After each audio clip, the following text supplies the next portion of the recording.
The year is finally coming to an end, and I think that we are all thankful that it is happening. I think that we can all happily say goodbye to 2020 and say hello to 2021, and I think that the new year is going to bring us some amazing things. If some of your goals for the new year include becoming a broadcaster on Twitch, then this is the video for you. Today we're going to break things down into 3 easy steps. From getting your software set up, to getting your scenes and alerts, and your first stream, this video is going to cover all of that. This video is going to give you all of the information that you'll need in order to set up a basic stream with good video quality and good audio quality. I could really go in depth with all of the information that we're going to cover today, but if I do that, the video would be hours long, so we're just going to keep it brief. If you have any questions, any concerns, you want to learn more, or maybe you want to just come hang out, I do stream on Twitch every Monday, Tuesday, Wednesday, and Friday. Link in the description down below. Alright, so our very first step is going to be setting up your OBS software. I highly recommend using OBS Studio. Now, the temptation is very strong to use something like Streamlabs OBS, for example, because it's very beginner-friendly, easy interface, but you are going to pay for it later. I promise you, it is worth the trouble that we're going to go through now, because it is going to save you many headaches down the line to start with OBS Studio. Now, I do promise you, OBS is nothing to be afraid of, and I will be here to guide you every step of the way. Now, of course, the first step to getting OBS Studio set up is going to be downloading it. To do that, navigate to obsproject.com.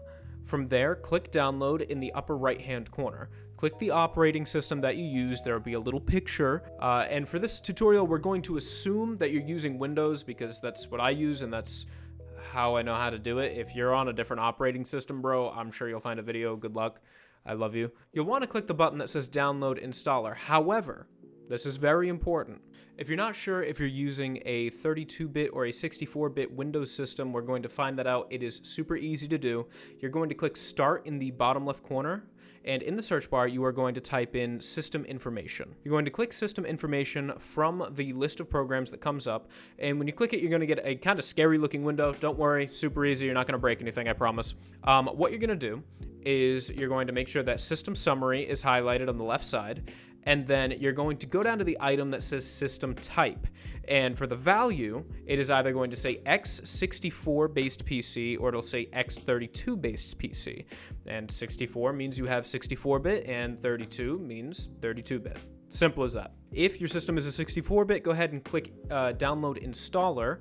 However, if your system is 32-bit, just go ahead and click the button that says Download Installer 32-bit. Now, after you've installed OBS Studio, you will be met with a blank screen. And this is where the fun will happen. But first, we're going to get the settings taken care of. I know it's not that sexy, but trust me, you want to make sure that your stream looks good after you put in all this hard work. First, we're going to go ahead into the settings, which are located in the bottom right-hand corner of OBS Studio. Now, you're going to be met with a very intimidating window here. Do not be freaked out. We're not really messing with many of these settings, just a couple. The first thing that we're going to do is click the Stream tab on the left-hand side. For your service, I'm going to assume that since you clicked on a video titled how to set up your Twitch stream or something to that effect, I'm sure. Hopefully, future me put that in the right way. I'm going to assume that your service that you're going to pick is Twitch. If you're doing another service, I don't really know, but again, I'm sure there are countless videos that are like this one that will help you out. But for this video, you are going to pick Twitch. Then under server, I would suggest just keep it on auto. Recommended is going to find the best server. If you find you're having issues with your stream, you may want to try a server that is located somewhere closer to you, but generally auto is a good way to go. I also would suggest that you go ahead and hit connect account because then you just log into Twitch through OBS and it just is always, taken care of. It's safe, it's secure, everybody does it, you're fine. If you'd like to get some of those funny emotes that you see in chat all the time, like this one or that one or whatever else I decided to edit in on the screen here, then you're going to want to go ahead and where it says Twitch chat add-ons, you're going to click Better TTV and Franker Face Z. I say that wrong all the time, so I had to read it. All right, next up is the Output tab. So go ahead and click that on the left-hand side. It is directly below Stream, and you're going to be met with even more scary-looking stuff, but this is super simple, and I will explain it all to you now. The first thing that we're going to have to decide is your encoder. It's basically going to come down to, are you going to use the NVIDIA encoder, or are you going to use your CPU, which is X264, I believe is the proper name for it. If you have a good graphics card, I highly recommend using the NVIDIA encoder because it is going to make things run much more smoothly on your PC while you are streaming. Although if you do not have that, X264 is still totally fine, and I have used it for years. It's great. The next setting we're going to change is your bitrate. Now this can vary from streamer to streamer, so the number I give you here may not work exactly for you, but I'm going to help you kind of pinpoint exactly what's right for you. As an unpartnered streamer, you're not going to be able to broadcast video at a higher quality than 6,000 kilobits per second. Basically, what this number here is, your bit rate is the amount of information that you are sending. 1,000 on this is a megabyte. This is kilobytes per second, so 1,000 kilobytes is 1 megabyte. As an unpartnered streamer, your max is going to be 6,000 kbs, and if you're able to reach that, that is great, but if you have to do a little lower, that's totally fine too. Now, in order to find out what your ideal bitrate is going to be, you're going to want to run a speed test. A speed test is super simple. Just go onto Google, go ahead and type speed test, and a little box is going to pop up that says run internet speed test. You're going to click run, and you're going to want to focus more on your upload speed than your download speed. Both are obviously important, but your upload speed is what you're going to want to pay very close attention to for this step. I would say the minimum upload speed to have like a decent quality stream is probably going to be at least 5 or 6 megabits per second, ideally 10 or higher. Now, if you find that your upload speed is on the lower end of that spectrum, like 5 or 6, I would say set your bitrate to 4,500. This is going to be able to allow you to have a consistent stream that isn't going to be glitching out all the time due to the fact that you are trying to upload more than you're actually capable of, and it'll be a stable viewing experience for anyone who comes across your stream. Now, if you find that you're on the higher end of the spectrum, maybe 7, 8, more than that, then I recommend setting your bitrate to 6,000. Next step is super simple. You're just going to go ahead and change your keyframe interval from 0, that's the default, to 2. Now, for these next two settings that we're going to go over, it's going to be slightly different if you chose the NVIDIA encoder or the X264 encoder. They both are going to end up having the same result. They just have different names. If you chose the NVIDIA one, go ahead and change your preset to max quality and your profile to high.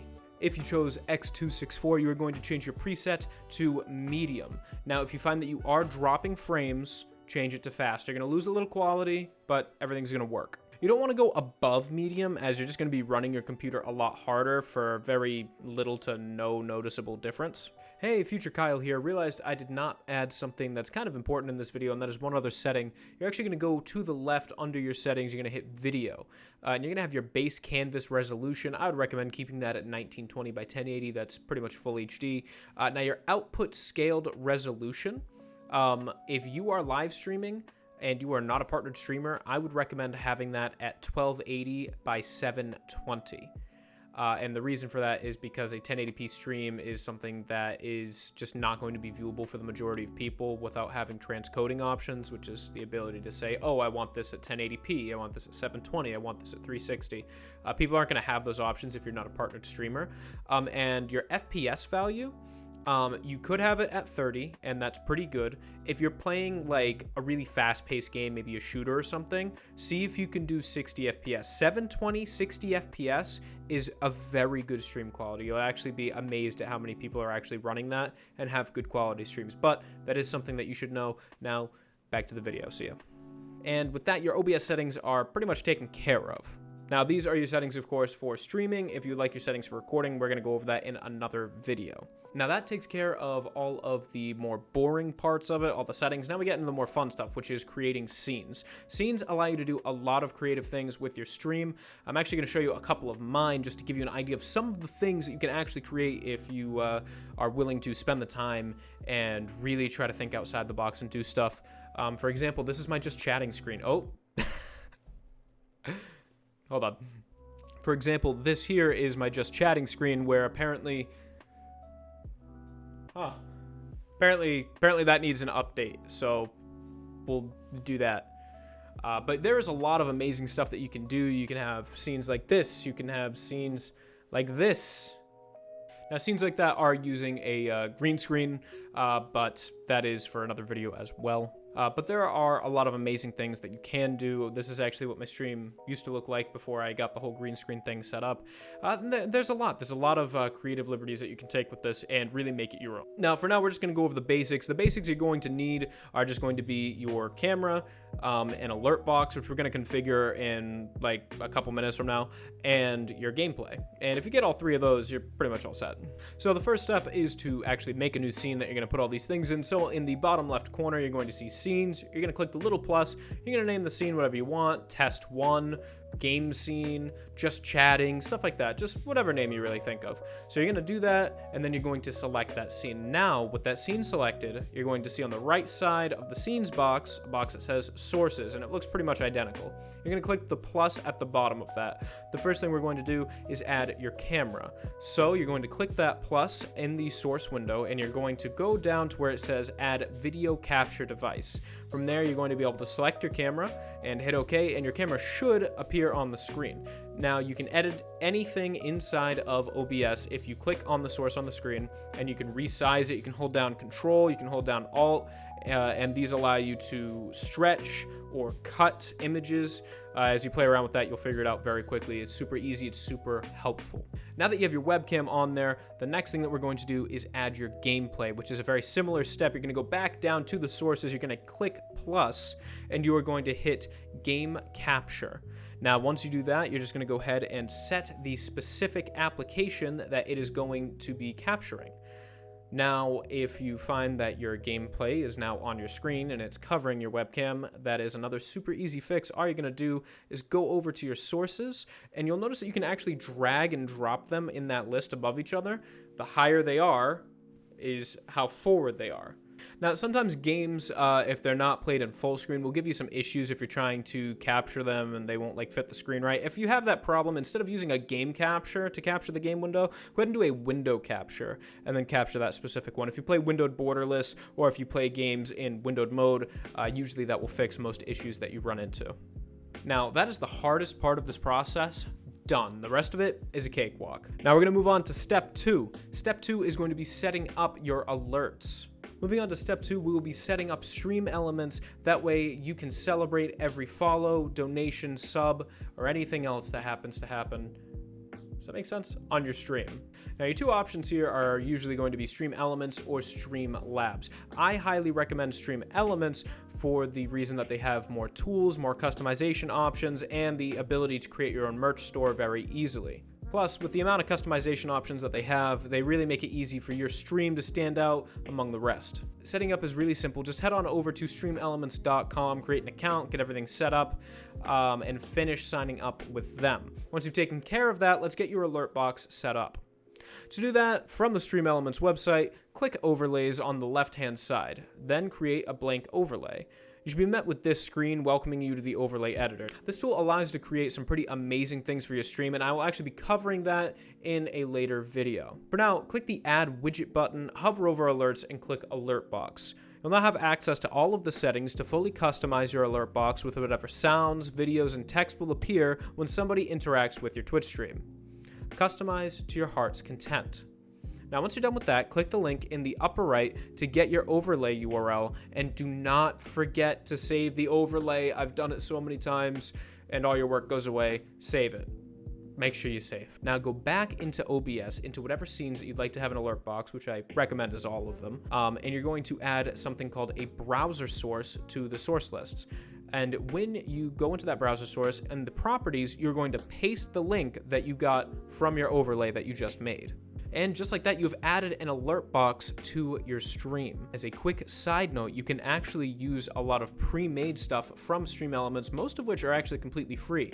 These range from alert boxes, overlays, animated webcam borders, all sorts of stuff. You can actually get complete packages, and they're all right there on their site. If you don't want to spend the time to go ahead and make something right now, and you just want to get streaming, but you want to have something that looks nice, just go ahead and on there, go to their themes and set it up.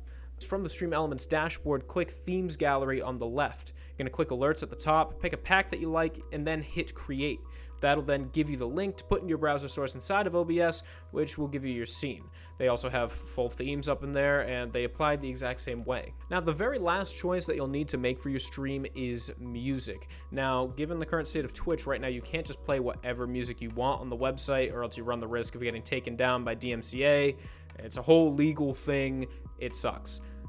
The easy way around that is to just play copyright-free music. Now, I personally recommend listening to Stream Beats by Harris Heller. He has a few different playlists, different genres, and it's all completely free. It's available on like Spotify, Apple Music, whatever streaming service you can think of, it's fine. It is all completely legal to play, put into videos, whatever. Highly recommend it. If you're not interested in the different genres that are offered by Stream Beats, another option would be something like Pretzel Rocks or Soundtrack by Twitch, although both of those do cost a monthly fee, and I'm broke, so I use Stream Beats. Also, I just like Stream Beats. It's good. It's really good. Also, Harris is an awesome guy. So yeah. I recommend that before you tell everybody about your stream that you pull it up on your phone or another device and give it a watch, give it a listen, make sure it looks and sounds good. Maybe your music's too loud, maybe you are too quiet. Ideally, you want to have your music at a volume where it is comfortably filling in any silence between the times when you are talking, but not so loud that it's overpowering you when you're speaking. If you need to change that, all you need to do is go to the audio mixer, change around the sliders a little bit, you'll be fine. Now, once you've got everything to your liking, go ahead and tell your friends, family, anybody that you have started your stream. Now, I want to give you some tips for when you're streaming. Etiquette-wise, don't go into other people's streams and tell them that you're live or that you're about to stream. Now, your first streams are probably going to be a little quiet, possibly completely dead, and you're not going to have anybody in there. Now, I don't say that to discourage you.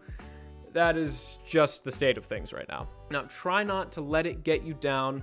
It happens, and we have all been there. Focus on chatting and enjoying your game. Now, a habit that you need to make when you're streaming on Twitch is that you are regularly checking the chat. And so I recommend when you're starting out, maybe try to check it like every 15 seconds, especially if you don't have anyone in there. It's really easy to forget to check it. But if somebody comes in, you want to have an opportunity to talk with that person before they come in, type something in chat, you don't see it, and they get bored and leave. If someone does come in, say hi, ask them how they're doing, ask them a question, catch them up on what's going on in the game. Try to engage in a conversation. People who feel engaged when they come into a stream are going to want to stay. My third and final tip is don't just sit there and play games with your mouth open and just like that, and you're not talking at all. Nobody's even gonna want to make an effort to type anything in chat. Make sure that you are chatting. That's the main part of streaming. The majority of your time streaming is going to be spent talking.